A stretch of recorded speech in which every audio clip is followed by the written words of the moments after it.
Hi all. So, welcome back to another video of Norushe with Anvind.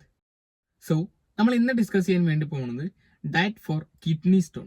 Kidney സ്റ്റോണിന് ശ്രദ്ധിക്കേണ്ട ഭക്ഷണക്രമങ്ങളും അതിന്റെ എല്ലാ ഡീറ്റെയിൽസുമാണ്.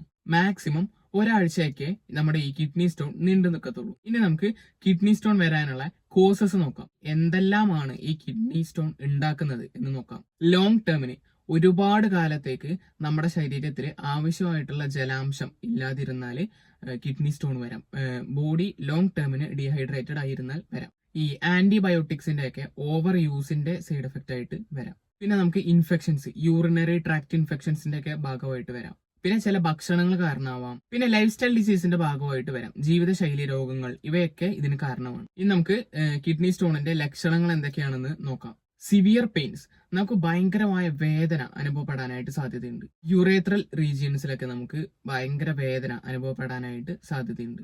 ഇനി നമുക്ക് എങ്ങനെയൊക്കെ ഈ രോഗം കണ്ടുപിടിക്കാം എന്ന് നോക്കാം. X-ray, scanning, CT scan, blood test ഇവയിലൂടെ ഒക്കെ കണ്ടുപിടിക്കാം. ഇനി നമുക്ക് ഡയറ്റിലേക്ക് കിടക്കാം. നമുക്കിപ്പോ കിഡ്നി സ്റ്റോണിന്റെ കേസ് പറഞ്ഞല്ലോ, അതില് കാൽഷ്യം ഓക്സലേറ്റ് സ്റ്റോൺ ആണ് എന്നുണ്ടെങ്കിൽ peanuts, spinach, beetroot, tomato, potato, chocolate, tea, coffee ഇവയെല്ലാം അവോയ്ഡ് ചെയ്യുക. ഇതൊന്നും നമ്മൾ കഴിക്കാതിരിക്കുക. പാലും പാലുൽപ്പന്നങ്ങളും ഒക്കെ നമുക്ക് കഴിക്കാവുന്നതാണ്. ഇനി യൂറിക് ആസിഡ് സ്റ്റോൺസ് ആണെന്നുണ്ടെങ്കിൽ ലോ പ്യൂരിൻ ഡയറ്റ് ആണ് നമ്മൾ എടുക്കേണ്ടത്. അതായത് യൂറിക് ആസിഡ് കുറവ് ആക്കാനുള്ള ഡയറ്റ്. റെഡ് മീറ്റ്സ്, അതുപോലെ ഓർഗൻ മീറ്റ്സ്. റെഡ് മീറ്റ്സ് എന്ന് പറയുമ്പോൾ ബീഫ്, പോർക്ക്, ലാമ്പ് അങ്ങനെ.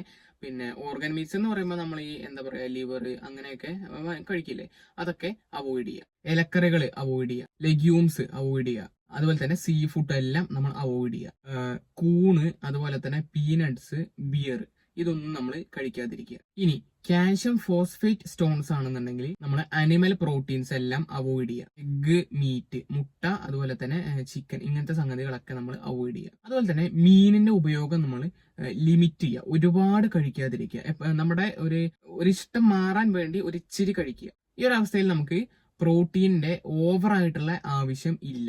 അപ്പൊ നമ്മൾ അത് കൺട്രോൾ ചെയ്യുക. അതുപോലെ തന്നെ കാർബോണേറ്റഡ് ഡ്രിങ്ക്സ്, നമ്മൾ ഈ മാർക്കറ്റിലൊക്കെ കിട്ടുന്ന അങ്ങനത്തെ ഡ്രിങ്ക്സ് ഒന്നും നമ്മൾ കഴിക്കാതിരിക്കുക. സോയ ഐറ്റംസ് എല്ലാം നമ്മൾ അവോയ്ഡ് ചെയ്യുക. ഇനി നമ്മൾ ഇങ്ങനത്തെ പേഷ്യൻസിനോട് ഒരു ജനറൽ ഗൈഡ് ലൈൻസ്, ചില നിബന്ധനകൾ പറയാറുണ്ട്.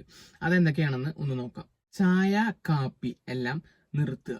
പോൾട്രി ഐറ്റംസ്, അതായത് ഇപ്പൊ ഈ കാട അങ്ങനത്തെ ഐറ്റംസ്, അതുപോലെ മുട്ട ഇവയെല്ലാം റെസ്ട്രിക്ട് ചെയ്യുക. സിട്രസ് ഫ്രൂട്ട്സ് നന്നായിട്ട് ഇൻക്ലൂഡ് ചെയ്യുക. സിട്രസ് ഫ്രൂട്ട്സ് എന്ന് പറയുമ്പോൾ നമ്മുടെ ഓറഞ്ച്, നാരങ്ങ അതൊക്കെ നന്നായിട്ട് ആഡ് ചെയ്യുക. അതൊക്കെ നമ്മുടെ ഈ കിഡ്നി സ്റ്റോൺ, ഈ കല്ലിനെ അലിയിച്ച് കളയാൻ വേണ്ടിയിട്ട് സഹായിക്കുന്ന വസ്തുക്കളാണ്. ഒരു മോഡറേറ്റ് ലെവലിൽ, എന്താ പറയാ, ഒരുപാട് കൂടുകയും വേണ്ട, ഒരുപാട് കുറയും വേണ്ട. ഈ ഒരു തോതിൽ നമുക്ക് പാലും പാലുൽപ്പന്നങ്ങളും കഴിക്കാം. ഒരുപാട് വെള്ളം കുടിക്കണം. നമ്മൾ മിനിമം 3 ലിറ്റർ വെള്ളമെങ്കിലും ഇങ്ങനെ ഒരു അവസ്ഥയിൽ ഇരിക്കുമ്പോൾ നമ്മൾ ഒരു ദിവസം കുടിച്ചിരിക്കണം. നമ്മുടെ ഈ കല്ലിനെ എലിമിനേറ്റ് ചെയ്ത് കളയ യൂറിനിലൂടെയാണ്. നമുക്ക് ഈ നോർമൽ സോഡ ഇല്ലേ, സാധാ പ്ലെയിൻ സോഡ, അത് കഴിക്കുന്നതിന് കുഴപ്പമില്ല. ബാക്കിയുള്ള സോഡകളൊന്നും കഴിക്കാതിരിക്കുക. ഈ സിട്രസ് ഫ്രൂട്ട്സിന്റെ ജ്യൂസസ് നമുക്ക് കഴിക്കാവുന്നതാണ്. ഉപ്പിന്റെ ഉപയോഗം പരമാവധി നമ്മൾ ലിമിറ്റ് ചെയ്ത് ഉപയോഗിക്കുക. ഒരു നോർമൽ തോതിലുള്ള ഉപ്പൊക്കെ ആണെങ്കിൽ ഓക്കെയാണ്. ഇത്രയും കാര്യങ്ങളാണ് എനിക്ക് നിങ്ങളോട് കിഡ്നി സ്റ്റോണുമായിട്ട് ബന്ധപ്പെട്ടിട്ട് ഷെയർ ചെയ്യാനായിട്ടുള്ള കാര്യങ്ങൾ. നിങ്ങൾ ഈ വീഡിയോ ആദ്യമായിട്ടാണ് കാണുന്നതെന്നുണ്ടെങ്കിൽ ഒന്ന് സബ്സ്ക്രൈബ് ചെയ്യുക. തൊട്ടടുത്തുള്ള ബെല്ലൈക്കൺ കൂടി ഒന്ന് എനേബിൾ ചെയ്യുക. അതുപോലെ തന്നെ വീഡിയോ ജസ്റ്റ് ഒന്ന് ലൈക്ക് ചെയ്യുക. കിഡ്നി സ്റ്റോണിൽ നിന്ന് സഫർ ചെയ്യുന്ന നിങ്ങളുടെ ഫ്രണ്ട്സിനും റിലേറ്റീവ്സിനൊക്കെ ഈ വീഡിയോ ജസ്റ്റ് ഒന്ന് ഷെയർ ചെയ്ത് കൊടുക്കുക. അവർക്കും ഇത് ഒരുപാട് യൂസ്ഫുൾ ആയിരിക്കും. അതുപോലെ തന്നെ ഫേസ്ബുക്കിലും ഇൻസ്റ്റാഗ്രാമിലൊന്നും നമ്മളെ ഫോളോ ചെയ്യാത്തവർ പോയിട്ട് ഫോളോ ചെയ്യുക. അതിലും നമ്മൾ ഇതുപോലെ ഡെയിലി ന്യൂട്രീഷണൽ ഇൻഫർമേഷൻസ് പ്രൊവൈഡ് ചെയ്യാറുണ്ട്. സോ അടുത്തൊരു വീഡിയോ ആയിട്ട് വരുന്നത് വരെ ബൈ.